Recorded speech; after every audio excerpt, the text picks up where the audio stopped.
তোর ছোট ভাই তার বউ আমার বাড়ি থেকে বাইর করে দিছে। আমার তো সামনে কোনো জায়গা নাই, ভিক্ষা করতেছি।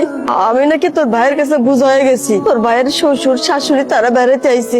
আমি থাকলে নাকি আগে থাকার জায়গার সমস্যা হয়ে যায়, লেগে আমার কইলো বাড়ি থেকে চলে যেতে। সবই বুঝলাম তোমার কথা, বাসায় গেল না কেন? তুমি তোমার বাসা চেনো? আমি চাই না আমার লেগে তোকে ফ্যামিলিতে আবার অশান্তি হোক, ওরা ভালো থাক, আমি এইটাই চাই।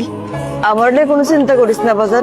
তোমার পাইছি আমি এতদিন পরে, এখন আমার বাসা চলো। বাসা যাবে মানে? আর বাসা যাবে কেন যাবে? তোমার মাকে কি এমনি এমনি বের করে দিছে তোমার ভাইয়ের বউ?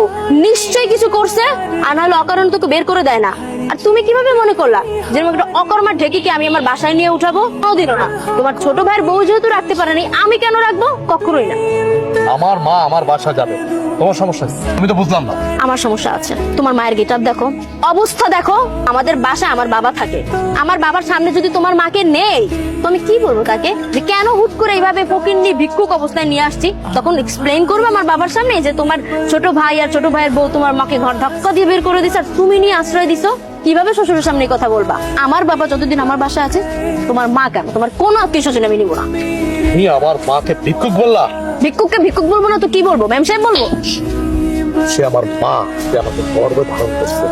তুমি যদি আরেকটা কথা বলো হরিনাম মা, চলো তুমি আমার বাসা চলো। আমি দোয়া করি তোরা ভালো থাক, আমার জন্য অশান্তি দরকার নাই। ভালো থাক বাবা। মা ভিক্ষাটা মা, তোমার এত বড় সাহস, তুমি রাস্তাঘাটে আমার গায়ে হাত তুলছো, তাও আবার তোমার ওই গরিব ফকিন্নি মার জন্য। দেখো, মুখে লাগাম দাও। আমি বলতেছি মুখে লাগাম দাও। তুমি আমার মাকে আশেপাশে কথা বলছো, এই জন্য আমি তোমার গায়ে হাত দিচ্ছি। আমি কি মিথ্যা কিছু বলছি? হ্যাঁ, যা সত্যি আমি তাই বলছি। তোমার মা তো একটা অলক্ষী। তোমার মা যদি এতই ভালো হতো তাহলে তোমার ছোট ভাইয়ের কাছে টিকতে পারলো না কেন? হ্যাঁ, সেটাও তো তার ছেলে। তোমার ছোট ভাইয়ের বউ কেন তোমার মাকে রাস্তায় বের করে দিল? হ্যাঁ, নিশ্চয়ই কোন আকাম কুকাম করছে, আর না হলে চুরি করছে হয়তো বা, এই জন্যই ঘাড় ধাক্কা দিয়ে বের করে দিছে। আর তুমি কিভাবে ভাবলা এরকম একটা চোরকে আমি আমার বাসায় নিয়ে আসবো? তাহলে আমি এক কাজ করি, তুমি আমার মাকে আজে বাজে কথা বলার আগে, তোমার বাপ তো আমাদের বাড়িতে থাকে তাই না? আমার কাছে থাকে, শ্বশুর বাড়ি থাকে। তোমার বাপ তো একটা নির্লজ্জ বেহায়া। এক কাজ করি, তোমার বাবাকে এই বাড়ি থেকে বের করো। তুমি কি বলছো সব? আমার বাবাকে বের করে দিবা মানে? কেন চুপ থাকবো? এখন লেগে গেছে না? এখন লেগে গেছে। নিজের বেলায় 16 আনার, পরের বেলায় 1 আনা না। শোনো, তুমি ভেবেছিও না আমি তোমাকে তখনো বলছি, এখনো বলি, এটা কিন্তু আমার কথা না। এই রাস্তাঘাটে যে মহিলাটা ভিক্ষা করতেছে, এটা কিন্তু আমার মা। আমি তার কারণে কিন্তু পৃথিবীতে আসছি। তুমি এত বড় বড় কথা বলতেছো। পারবে তুমি তোমার বাবাকে এই বাড়ি থেকে চলে যেতে? পাঠায় দিতে পারবে?